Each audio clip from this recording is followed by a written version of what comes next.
ہر تنگی سے نکلنے کے لیے اور ہر طرح کی خیریں حاصل کرنے کے لیے اللہ تعالی نے دو چیزوں کو جمع کرنے کا حکم فرمایا ہے۔ لوگ مختلف قسم کے حالات میں گھرے ہوئے ہیں، لیکن وہ اپنے ہر حال کا علاج اپنے اسباب اور اپنے حالات سے کرتے ہیں۔ سمجھتے ہیں کہ جو حالات محکوم پہ ہیں، عوام پر ہیں، ان کا تعلق حکام سے ہے۔ جو سمجھتے ہیں جو حالات جو امور حکومت سے متعلق ہیں، لوگ ان حالات میں اپنے مسائل کے حل کے لیے حکام کی طرف جاتے ہیں۔ جو بیمار ہیں وہ بیماری کے علاج کے لیے دواؤں کی طرف جاتے ہیں۔ گویا لوگوں نے یہ طے کر لیا ہے کہ جس حاجت کے پورا ہونے کا تعلق جس مادی سبب سے ہے، جب تم پر کوئی حال آئے تو تم اس سبب کی طرف جاؤ۔ جتنے بھی حالات مسلمانوں پر ہیں، ہر زمانے میں انہوں نے اپنے حالات کو اس زمانے کے اسباب سے جوڑ لیا ہے۔ اللہ کی ذات کے ساتھ تعلق صرف دعا کی حد تک ہے، حالانکہ صبر اور تقوی یہ دو صفتیں ہیں جن کے بغیر دعائیں بھی قبول نہیں ہوتی۔ صبر اور تقوی یہ دو ایسی بنیادی چیزیں ہیں جن کے بغیر دعائیں بھی قبول نہیں ہوتی۔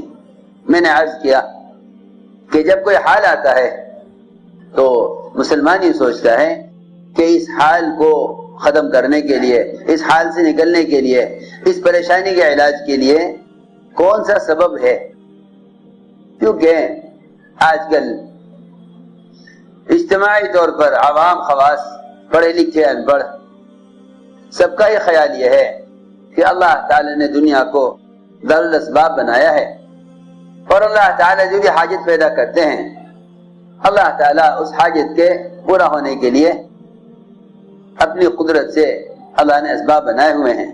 لہذا جو حال پر آئے تم اس حال سے متعلق سبب اختیار کر لو،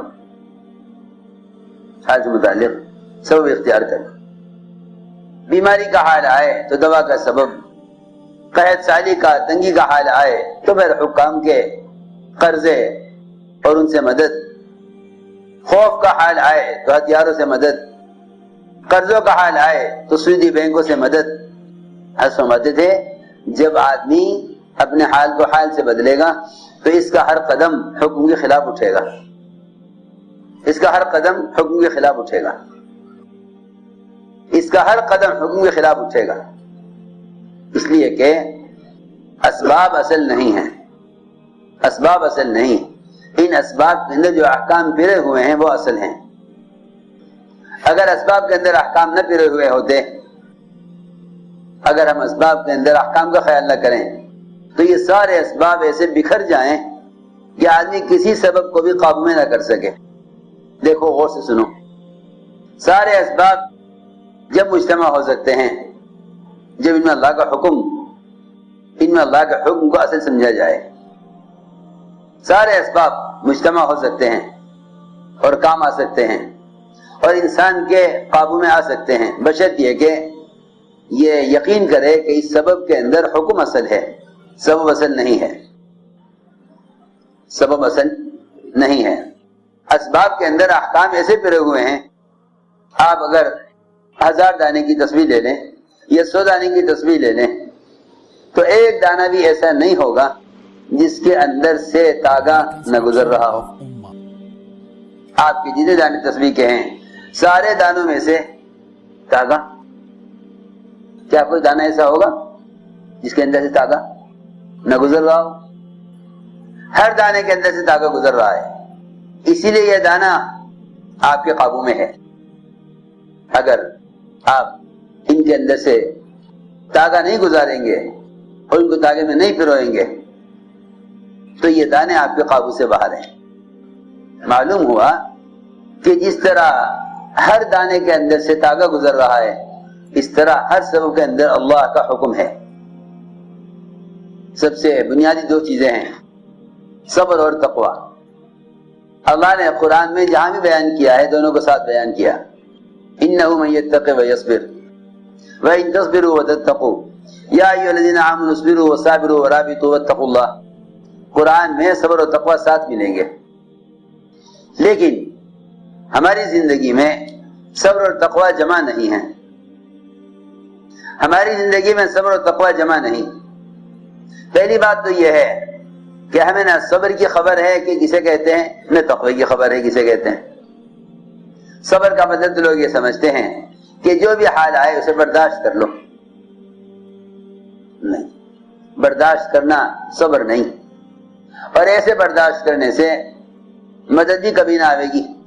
ارے سنو بہت غور سے، ایسے برداشت کرنے سے مدد بھی کبھی نہ آئے گی۔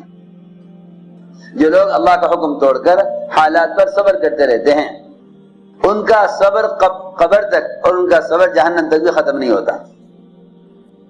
عجیب بات ہے، اللہ فرمائیں گے جہنمیوں سے اصبروا او لا تصبروا سواء علیکم، صبر کرو یا نہ کرو تمہارے لیے برابر ہے۔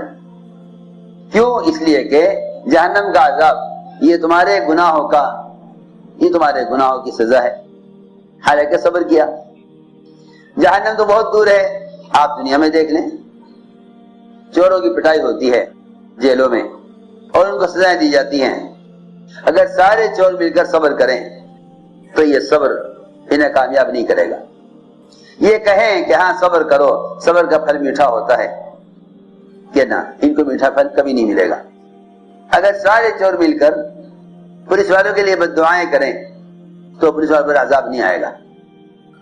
بس میں عرض یہ کرنا چاہتا ہوں کہ زمانہ مسلمان جن حالات سے گزر رہا ہے اس میں یہ کامیاب نہیں ہو سکتا جب سے یہ دو کام نہ کرے۔ ایک تو یہ تقوی اختیار کرے، تقوی کا مطلب یہ ہے کہ زندگی کے تمام شعبوں میں اپنے آپ کو حرام سے بچا لے۔ دوسری بات یہ ہے کہ صبر کا مطلب سمجھے کہ صبر کسے کہتے ہیں، کہ صبر یہ ہے کہ جس حال میں بھی ہے اس حال میں اللہ کا حکم پورا کر دے، جس حال میں بھی ہے اس حال میں اللہ کا حکم پورا کر دے۔ اور تقوی یہ ہے کہ جس حال میں بھی ہے اس حال میں گناہ سے بچتا رہے، حکم پورا کر دے،